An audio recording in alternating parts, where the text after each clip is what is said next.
दृश्य 1। जेठालाल का घर, सुबह का नाश्ता। जेठालाल, बापूजी और टप्पू नाश्ता कर रहे हैं। जेठालाल हमेशा की तरह ऑफिस जाने की जल्दी में है। जेठालाल, बापूजी, आज मेरी तबीयत ठीक नहीं लग रही है। मुझे लगता है मुझे पेट में शादी फीवर हो गया है। पोपटलाल की शादी का मामला इतना सीरियस है कि मुझसे काम नहीं हो रहा। बापूजी, अरे ओ जेठालाल, पोपट के लिए अच्छा सोचना अच्छी बात है, पर यह नाटक बंद कर। अगर सच में कुछ करना है तो प्लान बनाओ। टप्पू एंट्री करते हुए, दादाजी, मैं और टप्पू सेना एक प्लान बना सकते हैं। हम मेघा आंटी के बारे में पूरी जानकारी जुटाएंगे, उनकी लाइक्स, डिसलाइक्स और पोपट चाचा के लिए उनके विचार।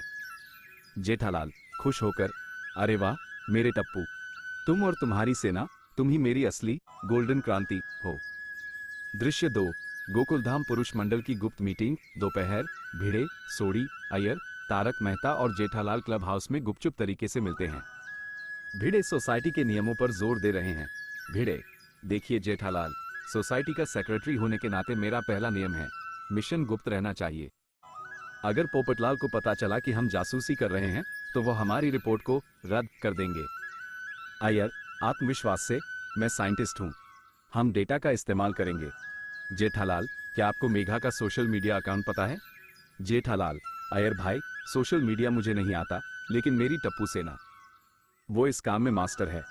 सोडी, जीप की चाबी घुमाते हुए, पाजी, मैं और भिड़े, हम दोनों पोपटलाल के दफ्तर और मेघा के दफ्तर पर नजर रखेंगे।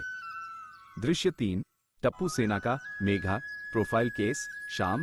टप्पू, सोनू, गोली और गोगी टप्पू के घर पर लैपटॉप के सामने बैठे हैं। उन्होंने बड़ी मुश्किल से मेघा का सोशल मीडिया प्रोफाइल ढूंढा है। सोनू, वाह, मेघा आंटी को ट्रैकिंग बहुत पसंद है। गोगी, और देखो, इन्हें पुरानी हिंदी कविताएं और शायरियां भी पसंद हैं। गोली, खाने के बारे में सोचते हुए, क्या इन्हें जलेबी फाफड़ा भी पसंद है? यही सबसे जरूरी जानकारी है। टप्पू, रुको, मैंने एक फोटो में देखा, मेघा आंटी के साथ एक आदमी है, उसने उन्हें फूल दिए हैं। ये कौन है? ये हमारी जांच का पहला संदिग्ध है। टप्पू सेना जल्दी से उस आदमी की फोटो भिड़े को भेजती है। दृश्य 4। केस 1। जासूसी से उपजी गलतफहमी। भिड़े और सोडी मेघा के दफ्तर के बाहर छुपकर इंतजार कर रहे हैं। उन्हें टप्पू सेना की भेजी गई फोटो मिलती है। भिड़े तनाव में, सोडी साहब, देखिए, यही वह आदमी है, यह जरूर मेघा का प्रेम संबंध होगा। पोपटलाल का केस शुरू होने से पहले ही रद्द। हमें तुरंत मेघा को सच बताना होगा। सोडी जोश में, पाजी, रुको, पहले पता तो लगाओ, कहीं ये उनका भाई या कजिन तो नहीं। भिड़े बिना रुके सीधे मेघा के पास जाते हैं, जो दफ्तर से बाहर निकल रही है। भिड़े तेज आवाज में, नमस्कार मेघा जी, मैं गोकुलधाम सोसाइटी का सेक्रेटरी हूं। मैं आपको चेतावनी देने आया हूं, आप पोपटलाल जैसे शरीफ आदमी की जिंदगी से मत खेलिए। मेघा हैरान होकर, क्या क्या कह रहे हैं आप? मैं पोपटलाल जी की जिंदगी से क्यों खेलूंगी? भिड़े गुस्से में वो फोटो दिखाते हुए, तो ये कौन है? कौन है ये जो आपको फूल दे रहा है? पोपटलाल को धोखा क्यों दे रही हैं आप? मेघा पहले भौचक्की होती है, फिर जोर से हंसने लगती है। अरे, यह मेरे पिताजी, फादर हैं। कल उनका जन्मदिन था, वो मुझे सरप्राइज देने आए थे।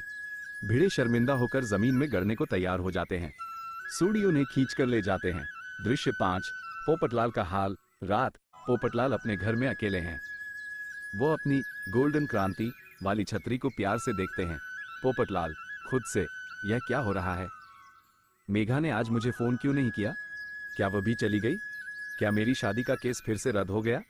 आगे क्या होगा?